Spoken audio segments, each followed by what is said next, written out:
September 25th, 1066. Stamford Bridge, England. A giant Norwegian king stands in the middle of a wooden bridge, blocking an entire English army. He's over 6 feet tall, which is massive for the 11th century. His armor is dented from hours of fighting. His beard is matted with blood and sweat. Behind him, his army is in full retreat. They're exhausted, surprised, caught unprepared. The English king, Harald Godwinson, has marched his forces north faster than anyone thought possible. The Norwegian king could retreat with his men, save himself, live to fight another day. Instead, he stands alone on that bridge. One man against thousands. For 20 minutes, he holds them off, swinging his battle axe in wide arcs, cutting down any English soldier brave enough to approach. Bodies pile up at his feet. The English can't advance. Their entire army is bottlenecked by a single warrior. Finally, an English soldier gets clever. He floats under the bridge in a small boat and thrusts a spear up, through the wooden planks. The spear pierces the Norwegian king from below. He falls. The bridge is lost. The battle is over. The Norwegian king's name was Harald Sigurdsson, but history remembers him as Harald Hardrada, Harald the Hard Ruler, Harald the Ruthless. He died trying to conquer England. He failed. And 3 weeks later, William the Conqueror would land at Hastings and change English history forever. But here's what most people don't know about Harald Hardrada. Before he was a king, before he invaded England, before he became one of the most feared warriors in Scandinavian history, Harald was something else entirely.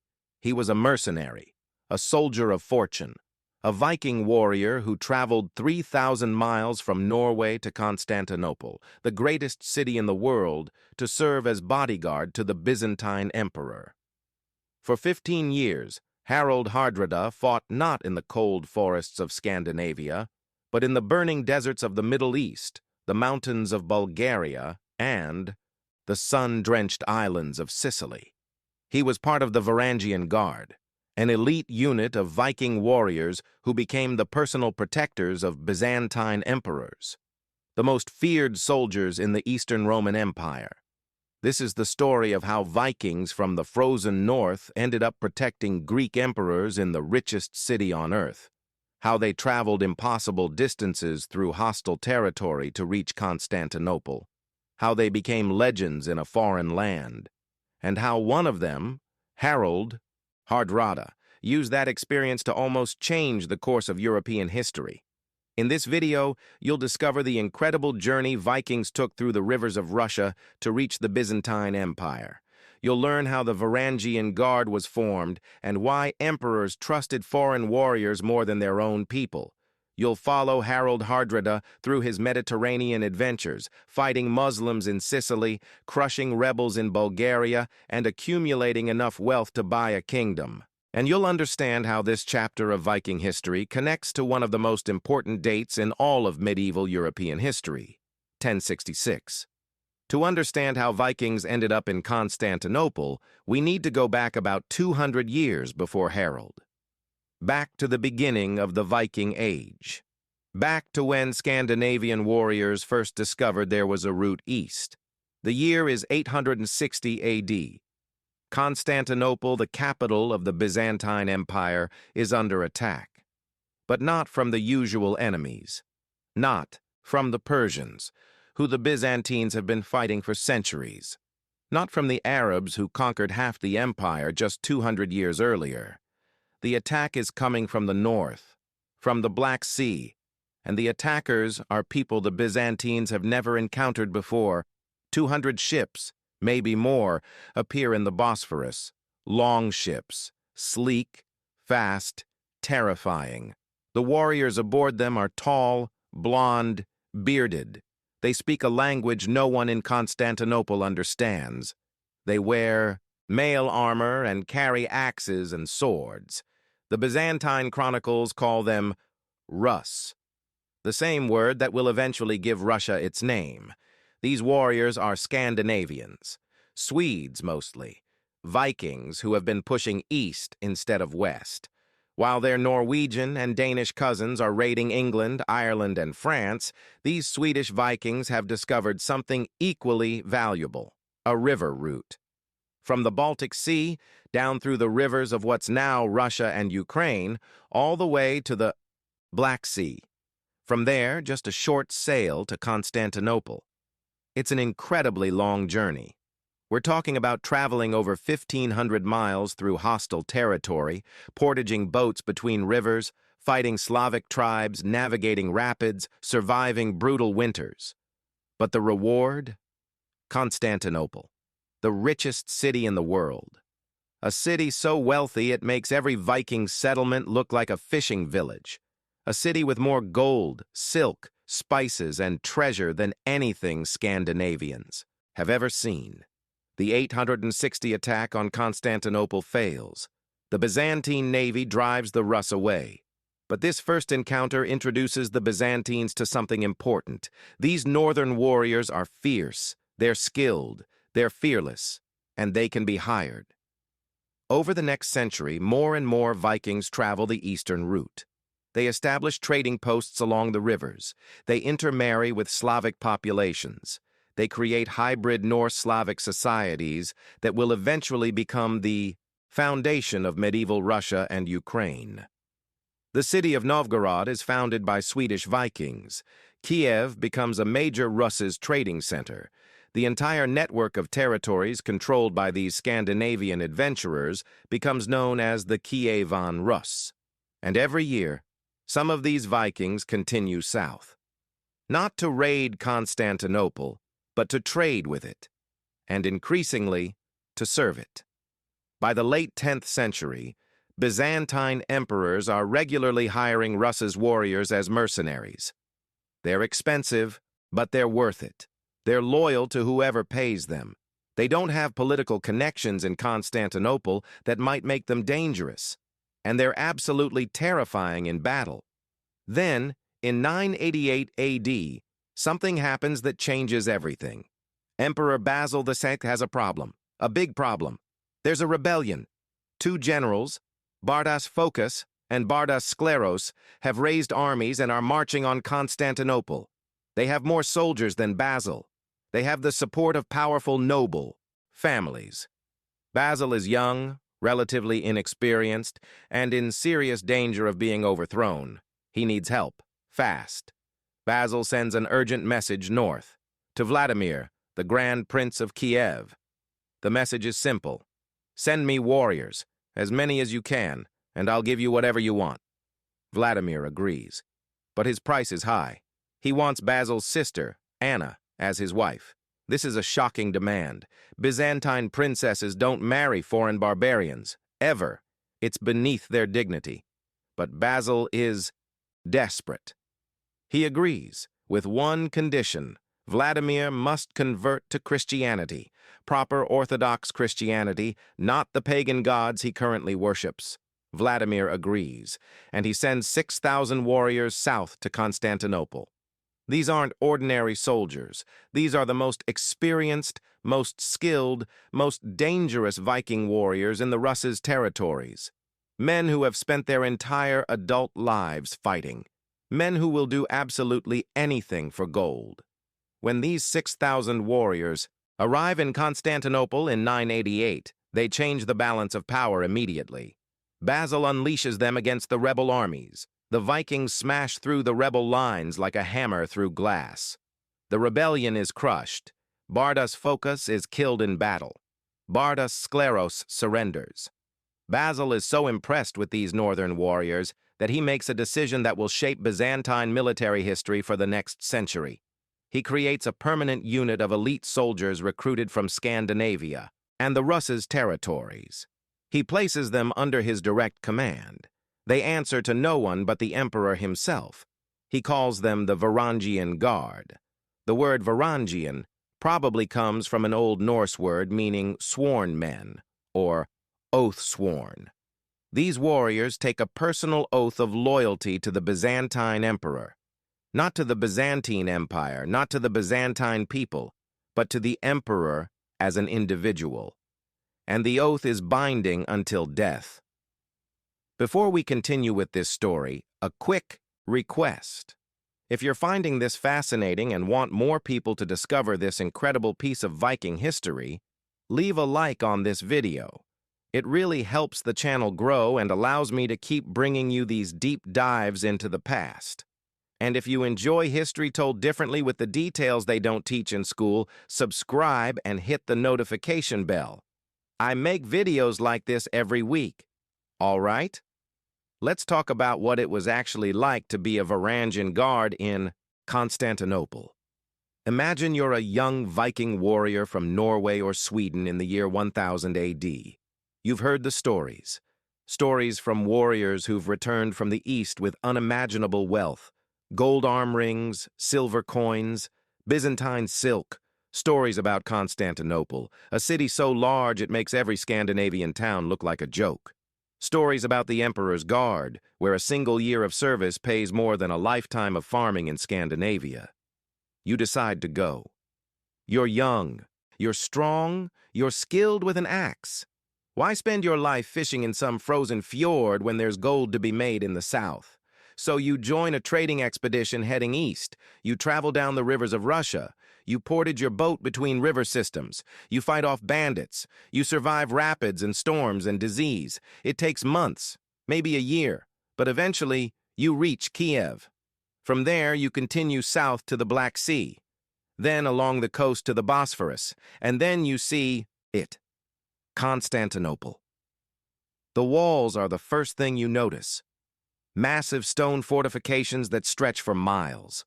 Walls so thick and so high that no army in the world could possibly break through them. Then you enter the city itself, and it's like nothing you've ever imagined. The streets are paved with stone, the buildings are made of marble and brick, not wood and turf like back home. There are aqueducts bringing fresh water, public baths, thousands of shops selling goods from China, India, Africa, places you've never even heard of. And the people. Hundreds of thousands of people. More people in one city than in all of Scandinavia combined. The Hagia Sophia, the great cathedral, dominates the skyline. Its dome is covered in gold leaf. The interior is decorated with mosaics so intricate, so beautiful, that you can barely comprehend the craftsmanship. You've grown up in a world of wooden halls and simple churches. This is something else entirely. This is civilization, at a level that makes your homeland look primitive. You present yourself at the imperial palace. You're evaluated. Can you fight? Can you follow orders? Can you be trusted? If you pass, you're inducted into the Varangian Guard. You're given equipment, not the simple weapons you brought from Scandinavia, but the finest arms and armor the Byzantine Empire can provide. You're assigned to a unit. You take your oath to the Emperor, and your life changes forever. The pay is extraordinary. A Varangian guardsman earns more in a month than a Scandinavian farmer earns in 5 years. But it's not just the regular pay. There are bonuses. When a new emperor is crowned, the Varangian Guard is allowed to run through the imperial treasury and take as much gold and jewels as they can carry. It's called palace pillage, and it's a traditional right of the Guard. When an emperor dies, same thing. The Guard gets first access to the treasury. This isn't a job. This is a path to wealth beyond anything possible in Scandinavia. But the work is dangerous. The Varangian Guard isn't just ceremonial. They're the Emperor's elite soldiers. When there's a rebellion, they're sent to crush it. When there's a war, they're at the front. When the Emperor's life is in danger, they're the ones who stand between him and death. And Constantinople is a city of constant intrigue. Emperors are assassinated. Coups happen regularly. Noble families plot against each other. The Varangian Guard has to navigate this political minefield while staying loyal to whoever sits on the throne. Why do the emperors trust foreign warriors more than their own people? Simple. The Varangians have no political ambitions in Constantinople. They can't become emperor themselves. They're foreigners, outsiders, barbarians in Byzantine eyes. They'll never be accepted into the Greek aristocracy, but that's exactly what makes them trustworthy. They're not part of the complicated web of Byzantine politics. They don't have family connections to noble houses. They don't scheme for power. They just want to get paid, serve their time, and go home rich.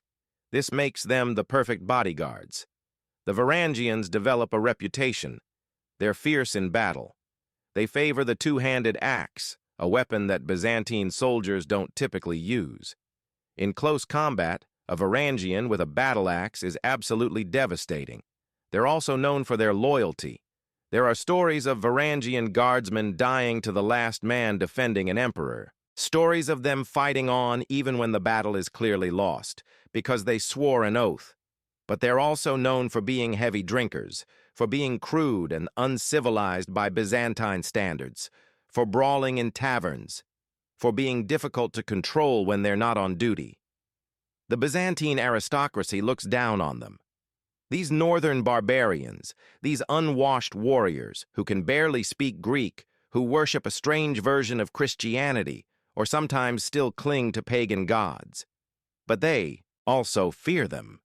Because when an emperor needs someone killed, when a rebellion needs to be crushed, when the palace needs to be defended, it's the Varangians who do the job. And it's into this world, in the year 1031, that a 15-year-old Norwegian prince named Harald Sigurdsson arrives. Harald Sigurdsson's life had been violent from the very beginning. He was born around 1015, the younger half-brother of Olaf Haraldsson, who was king of Norway. When Harald was just 15 years old, his brother Olaf was fighting to keep his throne against Danish invaders and Norwegian rebels. Harald fought in the Battle of Stiklestad in 1030. He was wounded. His brother Olaf was killed and would later be declared Saint Olaf, the patron saint of Norway. Harald barely escaped with his life. He fled east to the court of Yaroslav the Wise, the Grand Prince of Kiev. Yaroslav was married to a Swedish princess and welcomed Norse warriors to his court. Harald spent a year recovering from his wounds. And then he made a decision. He would travel to Constantinople, join the Varangian Guard, make his fortune, and then return to claim Norway. In 1031, Harald arrived in Constantinople. He was 16 years old, tall, strong, ambitious, and absolutely fearless. He joined the Varangian Guard and immediately started making a name for himself. He was a natural warrior, skilled with weapons, brave in battle, a born leader. Within a few years, Harald became one of the commanders of the Varangian Guard. This was unusual. Most guardsmen served their time and went home. Harald was rising through the ranks. And then came his opportunity to prove himself. The Byzantine Empire was at war. Again. Emperor Michael IV, who ruled from 1034 to 1041, was constantly fighting rebellions and invasions. The empire was under pressure from all sides. Arabs in the east, Normans in southern Italy, Bulgarians in the Balkans. Harald and the Varangian Guard were sent wherever the fighting was hardest. In the late 1030s, Harald fought in Asia Minor against Arab raiders. The Byzantine chronicles describe him leading charges, turning the tide of battles, showing the kind of tactical brilliance that would later make him famous as a king. Then came the campaign that would define his reputation: Sicily.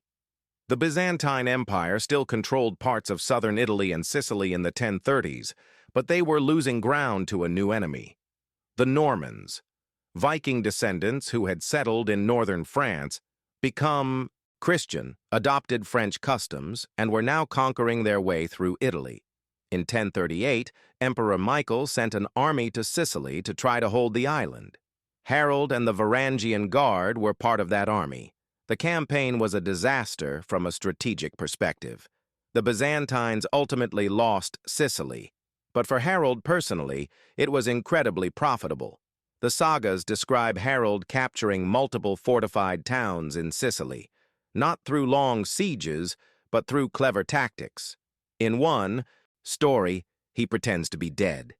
His men send word to a town that their commander has died and request permission to bury him in the local church. The townspeople, not wanting to anger the dead, allow this. Harald's men carry his body into the church. Then Harald jumps up, his warriors draw their weapons, and they capture the town from inside. Is this story true? Maybe, maybe not. But it's the kind of story that gets told about Harald. Clever, ruthless, always thinking several steps ahead. What we know for certain is that Harald became very, very rich during the Sicily campaign. He captured multiple towns, looted them thoroughly, and sent his share of the treasure back to Yaroslav in Kiev for safekeeping. After Sicily came Bulgaria, another rebellion, another war, more opportunities for wealth and glory. By the early 1040s, Harald had been in Byzantine service for about a decade. He was wealthy beyond anything most Vikings could imagine. He was famous throughout the Varangian Guard. He was one of the most experienced, most successful warriors in Byzantine service. But he was getting restless. He was still a Norwegian prince. He had a claim to the throne of Norway, and back home, his nephew Magnus was now king. Harald started making plans. Plans to return home. Plans to claim what he believed was rightfully his. But leaving Constantinople wasn't going to be simple, because by now Harald had made some powerful enemies. This story gets even more intense from here, and I want as many people as possible to hear it. If you're following along and want to support this kind of deep historical content, share this video. Send it to that friend who loves Viking history, who's fascinated by medieval warfare, who needs to know what really happened. And drop a comment. What do you think so far? Did you know Vikings served in Constantinople? I want to hear your thoughts. Okay, let's get to the most dramatic part. How Harald escaped Constantinople and returned home to become a king. The year is 1042. Harald has been in Constantinople for 11 years. He's rich, he's famous, he's ready to go home. But there's a problem. Actually, several problems. First, Emperor Michael IV has died. His nephew, Michael V, is now emperor, and Michael V doesn't like Harald. There are stories, possibly true, that Harald had an affair with the Empress Zoe, that he was plotting against the emperor, that he was too ambitious, too dangerous to be allowed to leave. Second, Harald has accumulated so much wealth that it's become an issue. The Byzantine authorities are suspicious.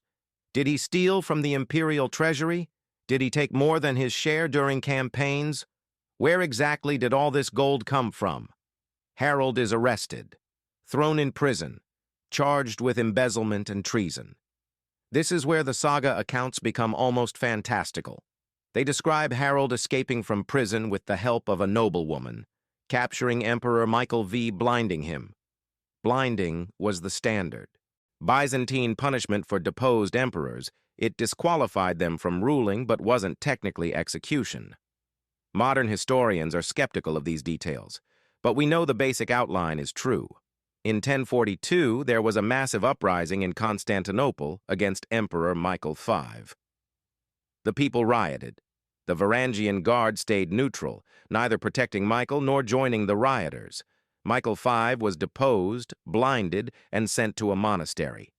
The new emperor, Constantine I, apparently allowed Harald to leave, maybe because Harald had stayed neutral during the coup. Maybe because getting rid of this ambitious, dangerous Norwegian was the smart political move.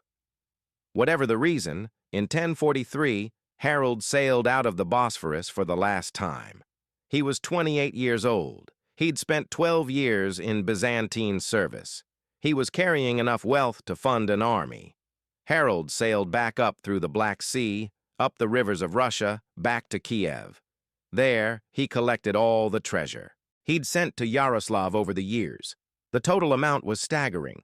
Some sources claim he returned with enough gold to finance multiple military campaigns. He married Yaroslav's daughter, Elisiv.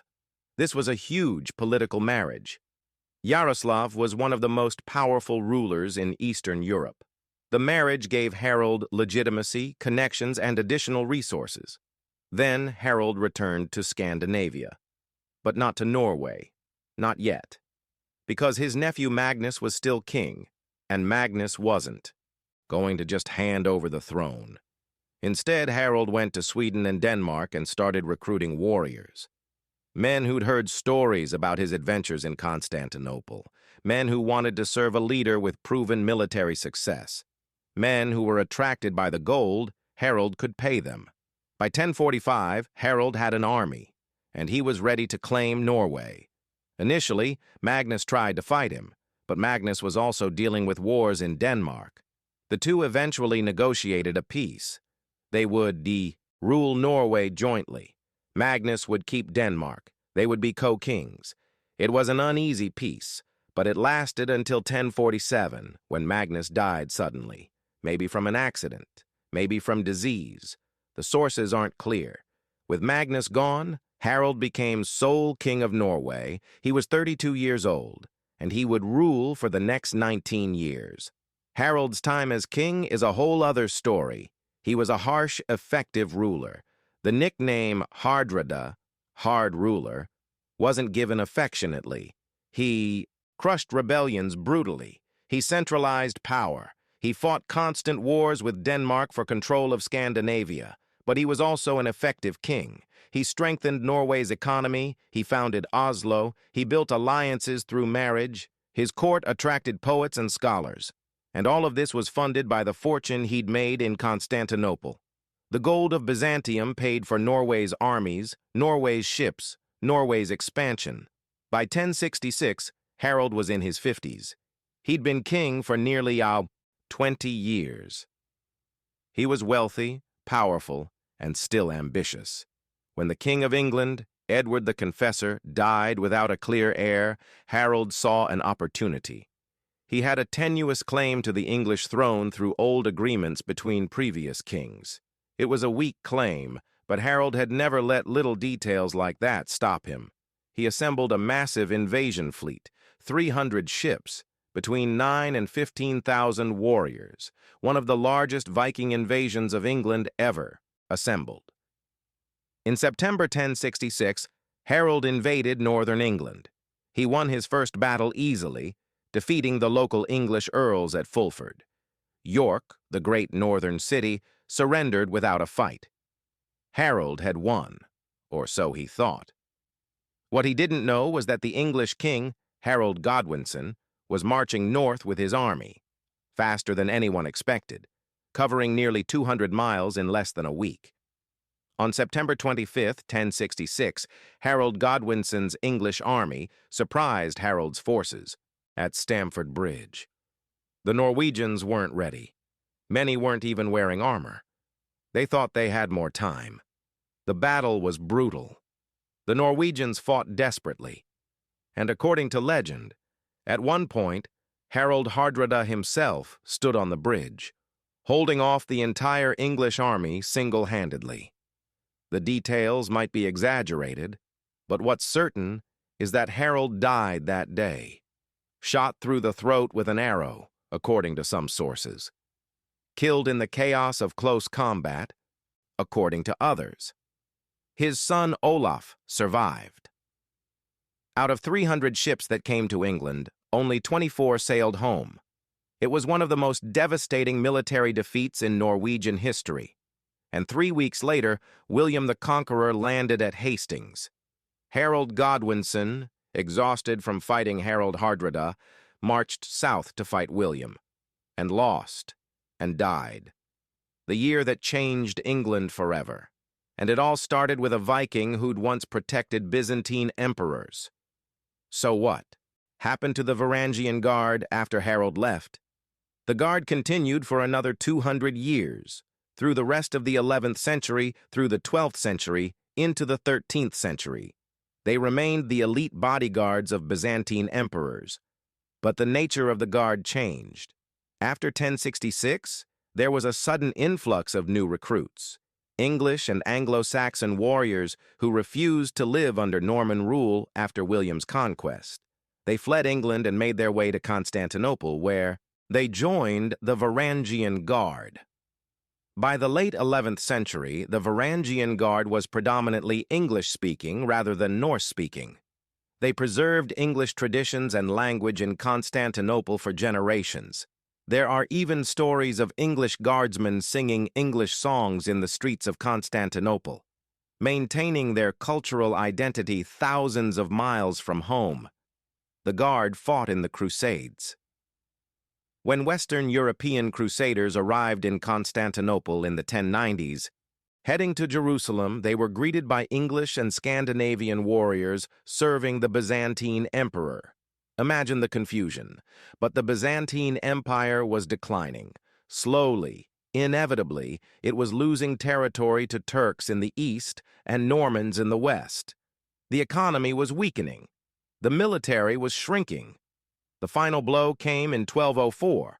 The Fourth Crusade, which was supposed to reclaim Jerusalem, instead attacked Constantinople. Crusader armies from Western Europe sacked the greatest Christian city in the world. They looted it for 3 days. Centuries of accumulated wealth, art, and treasure were stolen or destroyed. The Varangian Guard fought to defend the city. They were overwhelmed. Some died fighting. Others escaped. The guard that had protected Byzantine emperors for over 200 years was scattered. When the Byzantine Empire was eventually restored in 1261, the Varangian Guard was reformed. But it was never the same. By the 14th century, it had become more ceremonial than functional. By the time Constantinople finally fell to the Ottoman Turks in 1453, the Varangian Guard had effectively ceased to exist. But the legacy remained. Runestones in Sweden mention warriors who died in Greece. Scandinavian sagas preserve stories of men who traveled east to make their fortunes. Byzantine chronicles describe the fearsome northern warriors who served the emperor. And in Norway, stories were told about King Harald Hardrada, the warrior who traveled to Constantinople as a young man, who fought in Sicily and Bulgaria, who became rich beyond imagination, who returned home to claim a throne. Some of those stories are exaggerated. Some are probably false. But the core is true. Vikings traveled 3,000 miles to serve Byzantine emperors. They became the most elite soldiers in the Eastern Roman Empire. They accumulated vast wealth, and some of them, like Harald, used that wealth to change the course of history. And that was the story of the Varangian Guard, the Vikings who protected Byzantine emperors, the warriors who traveled impossible distances to reach Constantinople, the men who connected the frozen north with the ancient Mediterranean world. If you made it this far, thank you for watching. Seriously, these videos take work, and knowing there are people watching until the end makes it worth it. If you enjoyed it, subscribe to the channel. Every week there's a new video with stories like this. Deep dives into the parts of history that get overlooked or forgotten. Next week, I'll be covering another incredible story from the medieval period. One that most people have never heard about, but absolutely should. You won't want to miss it. Leave in the comments. Did you know about the Varangian Guard before this video? And here's a question. Do you think Harald could have conquered England if he'd been more prepared at Stamford Bridge? What would history look like if a Viking who'd served in Constantinople had become King of England? Until next time, remember, history is full of connections we never expect. And sometimes the most incredible stories are the ones that sound too strange to be true. Thanks for watching. Keep exploring the forgotten corners of history with me.